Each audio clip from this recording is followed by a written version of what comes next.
Now, I wasn't sure when I started out this year that my new polytunnel planting plan was going to work, but I think I can declare it a success.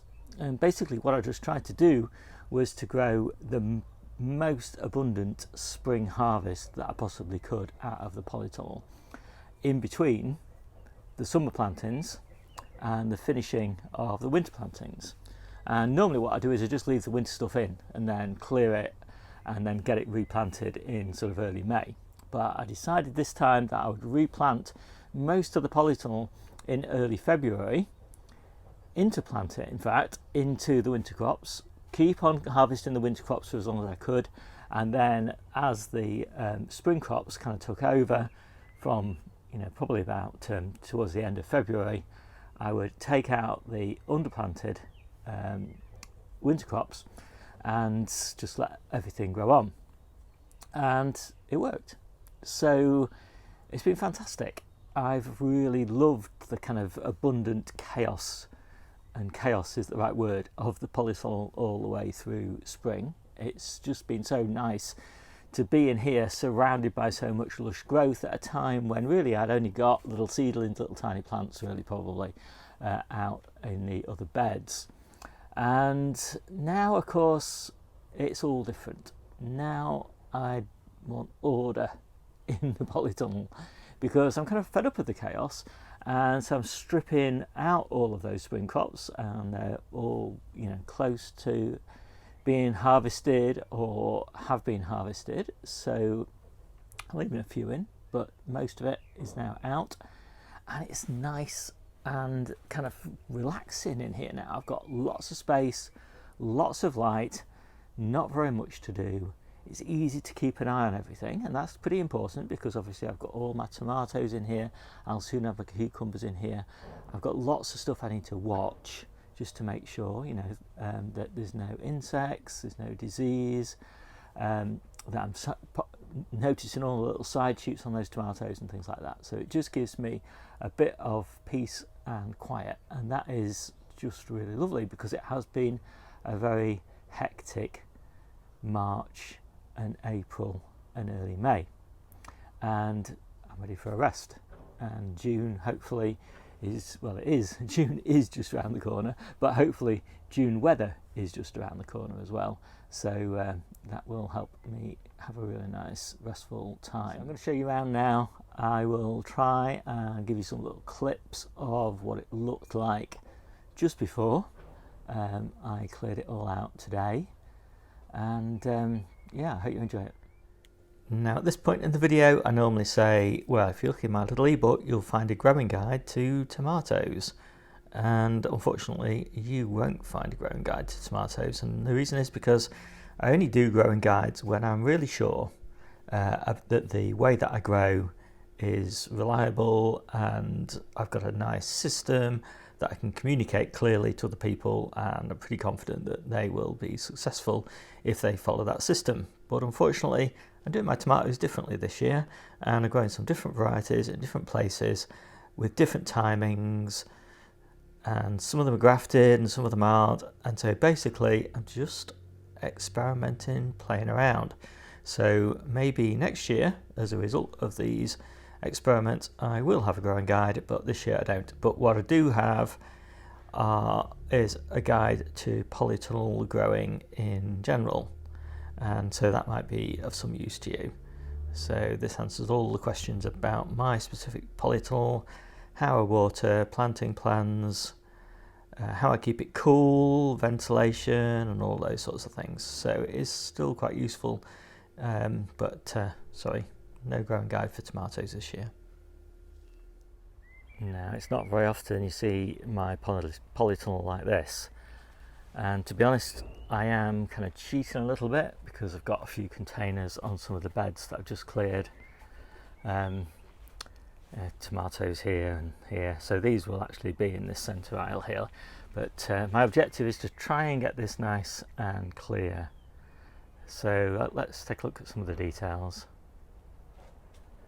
So I've still got my early beans in here, and I'll leave these until after the sort of early June storms that we normally have. So probably 2, maybe 3 weeks, and then they will go outside. I've popped the courgettes outside at the moment, and I'm not sure whether I'll leave those outside because we have got storms coming tomorrow, so I'll probably just harden them off just here, and I've got another one as well.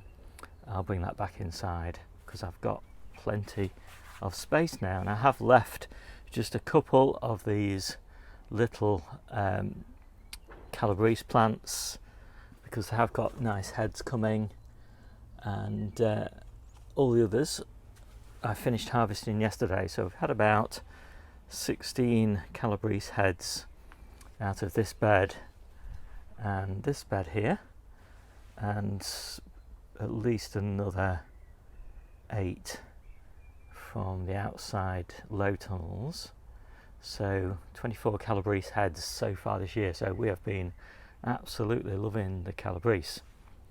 So tomatoes are going down the back here, cucumbers are going there, and they're not ready yet because we've got loads of cucumbers at home, so I don't want to just put them in just for the sake of it and have just like a massive glut of cucumbers at this time of year. So I'll put them in about 3 weeks time, and that'll be better for them, to be honest, because they really do like nighttime temperatures well above 10 degrees. So I did manage actually to get quite a few tomato plants in here whilst I was already kind of growing other stuff in these beds. So I had these are leeks here. I know it seems a bit crazy to be growing leeks in a polytunnel, but I am just trying out all sorts of different things this year. And the leeks are all floppy because they were interplanted into some turnips, and I just pulled those turnips and harvested those yesterday, so that's pretty good. And these are carrots, and here we had Brussels sprouts growing for leaves and radishes, and before that we had spinach, and before the leeks and the turnips here we had spinach, and these are beetroot. They're coming on really nicely. We'll be harvesting these small as baby beets, and underneath these we've got all of these little parsnips coming up, so these will come out pretty soon. They're just starting to swell up nicely, so that is about the size I'll be harvesting these. As I said, I want these small because I want these out, and because we've got plenty of other beetroot coming along nicely, that'll take the place of these. So in about 2 or 3 weeks I should think all of these will be out, and again cucumbers at this end once I've cleared some space. So just harvested the last of the carrots in that container, but I've still got 3 containers of overwintered carrots, and pretty soon my new season carrots will be ready, so there's no rush. And I've got another bean plant again. It's the same story here. This is going to stay in the polytunnel for a while, probably until I get my first beans on it actually, and there's loads of flowers on it now, so that won't be so long. I tend to germinate my carrots in the polytunnel, just where I can keep an eye on them, and once they're not much bigger than this, to be honest, maybe just another 2 weeks time, I pop them out into my main carrot container area, and that's up here nice and high on top of my IBC tanks. All these benches are being cleared today. I've just brought this stuff from home. It's just a temporary storage area, and generally speaking now I'm trying to use these benches just for temporary storage, and I do need quite a lot of temporary storage. I'm always doing little projects and whatever, but they're fine like this. Everything underneath gets plenty of light. The slats on here are nice and big. So I've been harvesting my first early onions here, and they're really great. I started harvesting 2 weeks ago, and so this is the 3rd week here, and then we'll switch to our outdoor crop. but it's nice to have those nice and early. And so I've got some more tomatoes in here that I put in, well, last week sometime. And again, just in the spirit of trying lots of different things, I've got some parsley in here, I've got some more leeks at the back there. I'm going to have lots and lots of different things in the kind of spare space in the polytunnel. These are going to get planted out soon, looking okay. As I say, these containers are going to come back. This blue strip here, I normally have it the other way around, but I put it blue so you could see it. This is just my walking strip. So I have this here just to reduce the wear and tear on this landscape fabric, because the landscape fabric's really difficult to replace because it's all tucked underneath the raised beds. It's all pulled really tight, whereas this little runner strip here is really easy to replace. So that's the idea there. I've got some early garlic underneath there. It's looking great. Very happy with that. And what else have I got to say? Oh yeah, this is my little shelf. Normally goes up here about level with that yellow line on there, which holds the gutter on outside. And once I take the little shelf off, I just slot it down the back there, and that is what I use once I take the tomatoes out in October.